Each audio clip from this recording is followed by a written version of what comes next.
question now is, can Alhaji convince people in Freetown to swap wood-based charcoal for coconut briquettes? Alhaji Siraj Ba spent months of trial and error developing his recipe for cooking fuel, made out of coconut shells instead of trees. He lost his adoptive family in a mudslide when he was 17.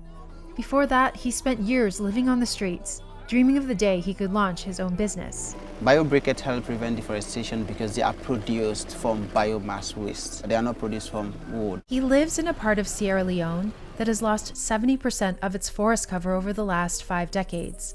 One reason for deforestation is people chopping down trees to feed their stoves. Tree roots are essential to holding back the earth during increasingly intense storms. We moved from having lush green mountains to dark brown death traps. The question now is, can Alhaji convince people in Freetown to swap wood-based charcoal for coconut briquettes? Coconuts are one of Freetown's favorite on-the-go snacks. Vendors end the day stuck with heaps of shells that they need to get rid of somehow, and that costs money.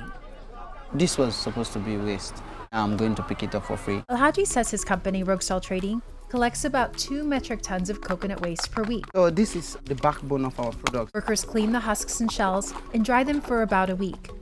Next, they fire them inside this steel drum. It carbonized for like 3-4 hours. We put the fire out using water. We have to wait for them to get dried. They pulverize the charred coconuts into a fine powder and add water plus a secret ingredient to bind it all together. The mixing is very challenging, so the whole process depends on the mix. Slight mistake on the formula, you have to start all over again. The extruder pushes out slimy rectangular logs that will need to dry for 3 to 4 days. These ones are destined for shisha pipes. In fact, people who smoke hookah are his best customers these days. Alhaji's next big challenge is to grow his sales to reach people who will use his coconut briquettes for cooking fuel instead of cutting down trees. It's not easy, but it takes time. It's very tough to build something great.